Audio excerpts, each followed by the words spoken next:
फिर से एक बार इस क्लास में। अगर आप चैनल पर नए हैं तो चैनल को सब्सक्राइब करें और मन लगा करके पढ़ें। आज मैं आपको 8वां चैप्टर पढ़ाने जा रहा हूँ। कौन सा चैप्टर? 8वां चैप्टर, जिसे हम बच्चे की दुआ कहेंगे। तो ये आप ही हमारे बच्चे हो, आप ही के लिए ये है। ध्यानपूर्वक देखोगे और इसको अपने जीवन में उतारोगे, ठीक है।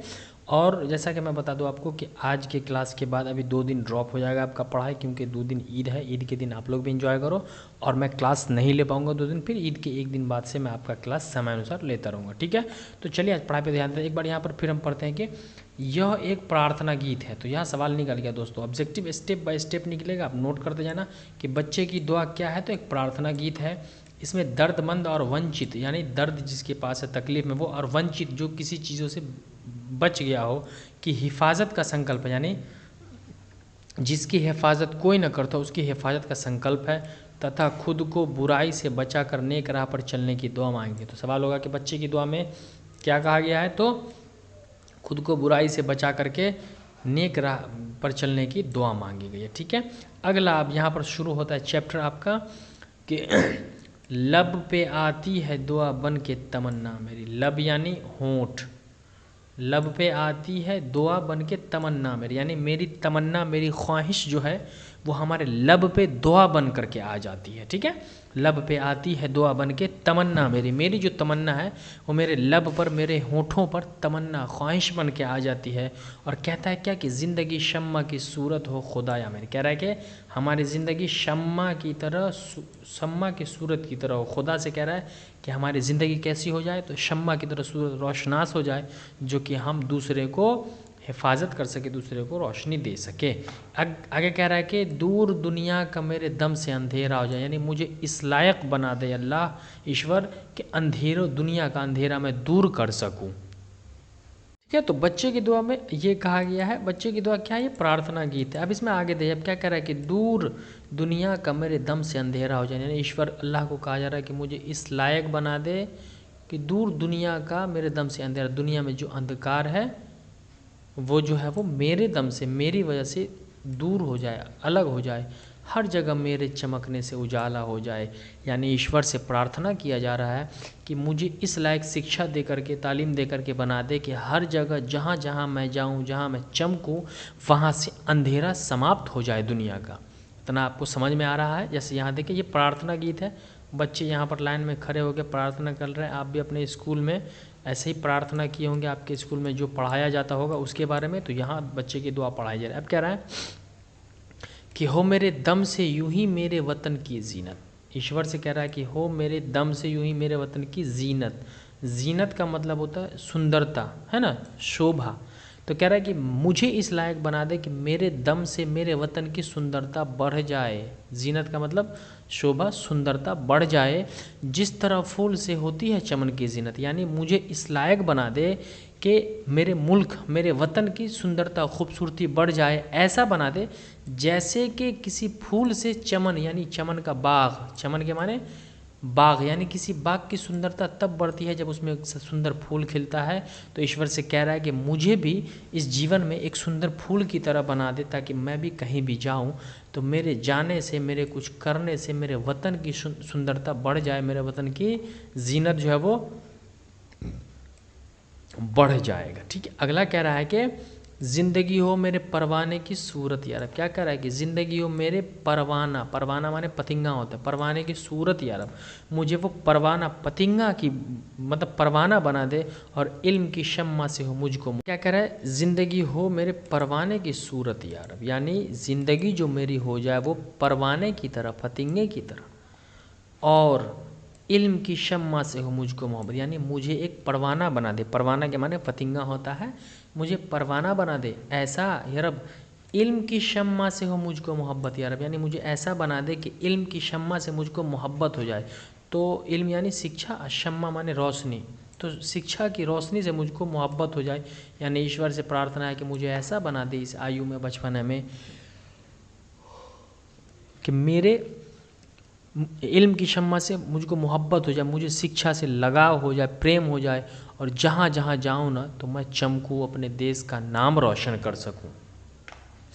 यहाँ कह रहा हो मेरा काम गरीबों की हिमायत करे। कहना है कि मुझे शिक्षा दीक्षा दे करके इस प्रकार बना दे कि मेरा काम जो है ना वो सिर्फ़ और सिर्फ गरीबों की हिमायत करना, हिमायत का मतलब होता है हमदर्दी, सहायता करना।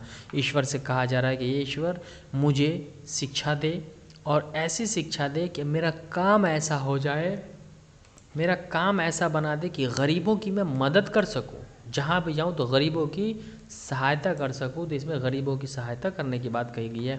और क्या कह रहा है कि दर्दमंदों से, ज़ईफ़ों से मोहब्बत करना। जो दर्दमंद है, जिसके अंदर दर्द है, ज़िंदगी में तकलीफ़ है, परेशान है, या जो ज़ईफ़ है, ज़ईफ़ उर्दू का लफ्ज़ है जिसके माने बूढ़ा होता है, जो लोग बूढ़े हैं उनसे मोहब्बत करने वाला बनाते। यानी कि इस संसार में जो भी लोग दर्दमंद हैं, दर्द वाले हैं, जिनकी ज़िंदगी में कोई परेशानी है, दुख है, मुसीबत है, या फिर कोई बूढ़े हैं जो अपना काम स्वयं यानी खुद से अपने काम को नहीं कर सकते, या उसका कोई करने वाला हमसाया हम दोस्त नहीं है, तो मुझे उससे मोहब्बत कर दे ताकि मैं उसके काम आ सकूं, अपने देश के बुज़ुर्गों के काम आ सकूं। ठीक है, ठीक है। अब यहाँ आपका थोड़ा बचा हुआ है, इसमें हम पढ़ते हैं। हम उम्मीद करते हैं कि आप समझ रहे होंगे, क्या ना। को मेरा काम गरीबों से हिमायत करना, दर्दमंदों से, ज़ईफ़ों से, यानी मुझे ऐसा बना कि गरीबों से, दर्दमंदों से मुझे मोहब्बत हो जाए। अब कह रहा है कि मेरे अल्लाह बुराई से बचाना मुझको। अंत में क्या कह रहा है, ईश्वर, अल्लाह, ईश्वर, अल्लाह से कहा जा रहा है, ईश्वर से कहा जा रहा है कि मुझे बुराई से बचाना, यानी मेरी ज़िंदगी को ऐसा कर दे कि मुझे बुराई से तो बचा दे, मैं बुरे राह पर ना चलूँ, बुरे लोगों के साथ ना रहूँ, बुरा काम ना करूँ, बुरा न सोचूँ, न बुरा देखूँ। मेरे अल्लाह बुराई से बचाना मुझको। कह रहा नेक जो राह हो उस राह पे चलाना मुझको।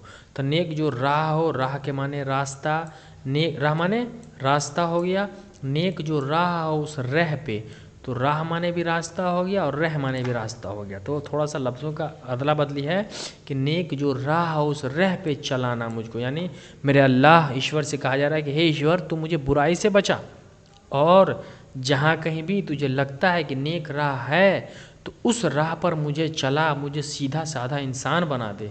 तो ये उम्मीद करता हूँ कि ये बच्चे की दुआ आपको समझ में आ गया होगा। तो अब ऑब्जेक्टिव हम निकालते हैं कि जीनत, जीनत का मतलब शोभा, सुंदरता है ना। उसके बाद कह रहा है कि ज़िंदगी परवाना, परवाना के माने फतिंगा। फिर कह रहा है कि इल्म की शम्मा से मुझको मोहब्बत या रब। ठीक है, तो इस तरीके से आपको ऑब्जेक्टिव, यानी इसमें ये बच्चे की दुआ क्या है, तो प्रार्थना गीत है, यहाँ बच्चा आप देख रहे हैं। अब आगे इसका हम आपको थोड़ा सा शब्द अर्थ भी समझा देते हैं, क्योंकि इसमें शब्द अर्थ में से भी बहुत सारे प्रश्न किए गए हैं, तो मैं आपको बता देता हूँ। अब यहाँ देखो, शब्द अर्थ, लब, ओंठ, दुआ, प्रार्थना, जीनत, शोभा, सुंदरता, इल्म, शिक्षा, हिमायत, भलाई, मोहब्बत, प्यार, लगाव, चमन, फुलवारी, ज़ईफ़ों, विरधो यानी बूढ़ा, नेक, अच्छा, यारब, हेरब, रह, रास्ता। ठीक है, आगे मैं इसका बच्चे के दुआ चैप्टर में से ऑब्जेक्टिव और सब्जेक्टिव क्लियर किया। तो इसका जितना ऑब्जेक्टिव है, अगर सही मायने में आप वीडियो मेरा देखते हैं और पढ़ते हैं, यूँ समझ लो कि मैं आपके सामने होकर के पढ़ाता हूँ। अगर इस भाव से आप यदि पढ़ते हैं तो आपका ऑब्जेक्टिव तो क्लियर हो जाएगा। 2-3 सब्जेक्टिव है वो मैं आपको बता देता हूँ। ठीक है, ध्यानपूर्वक चैनल पर बने रहेंगे और अपने दोस्तों को भी, जो भी मैट्रिक वाले आपके दोस्त हैं, सबको शेयर करें आप, ताकि वो भी समय अनुसार पढ़ ले। और आपकी तैयारी जब की हो जाएगी, मैं उर्दू कराऊंगा, फिर व्याकरण और भी सब्जेक्ट में, सोशल साइंस भी आपको पढ़ा दूंगा इस पर। ठीक है, मैं VBI क्वेश्चंस दूंगा। तो अब सवाल है, यहाँ पे सवाल कह रहा है कि इस कविता में कवि किन चीज़ों की चाह रखता है। यानी इस कविता में, यानी बच्चे की दुआ कविता में कवि की चाह क्या है, वो क्या सोचता है, किन चीज़ों की चाह रखता है। तो क्या कहता है इस कविता में कि ज़िंदगी हो मेरे परवाने की सूरत यारब, इल्म की शम्मा से हो मुझको मोहब्बत। कह रहा है कि इस कविता में लेखक कहता है कि इल्म की शम्मा से मुझको मोहब्बत हो जाए, है ना, मुझे नेक राह पर चलने वाला बना दिया जाए, जो बूढ़े बुज़ुर्ग हैं उनकी सहायता करने वाला बना दिया जाए, अपने मुल्क की हिफाजत करने वाला बना दिया जाए, ताकि मैं जहाँ भी रहूँ तो अपने मुल्क की हिफाजत करने वाला रहूँ। तो इसका ऑब्जेक्टिव है 2 नंबर आपका क्लियर। अब कह रहा है कविता में संसार को बेहतर बनाने की कामना मुखर हुई है, उनको कामनाओं को अपने शब्दों में लिख। तो आपने पढ़ा कि इस कविता में क्या क्या है, संसार को बेहतर बनाने के लिए, तो इसको अपने शब्दों में। तो आप क्वेश्चन देखोगे, एग्जाम देखो तो लिखा रहेगा विद्यार्थी यथासंभव अपने शब्दों में उत्तर दे, तो आपको अपने शब्दों में याद करना है। मैं कह रहा हूँ, आप देखो कि इस कविता में लेखक कहते हैं कि संसार को बेहतर बनाने के लिए हमें ईश्वर शिक्षा दे, नेक राह पे चलाने वाला बना दे, ज़रीफ़ों की और बुज़ुर्गों की मेहनत करने वाला बना दे, और हमें अपने वतन से मोहब्बत दे, ताकि मैं अपने देश को तरक्की कर शिक्षा प्राप्त करके अपने देश की तरक्की के लिए कुछ सोचूं। ठीक है दोस्तों, तो मैं उम्मीद करता हूं कि आप इसका पूरा सवाल जवाब पूरा समझ गए होगे। चैनल पर आपने तो चैनल को सब्सक्राइब जरूर करें, बेल आइकन दबा लें ताकि आपको नोटिफिकेशन हर दिन मिलता रहे और एवरीडे आपको समय अनुसार नेट में ऐसे वीडियो मिलता रहे।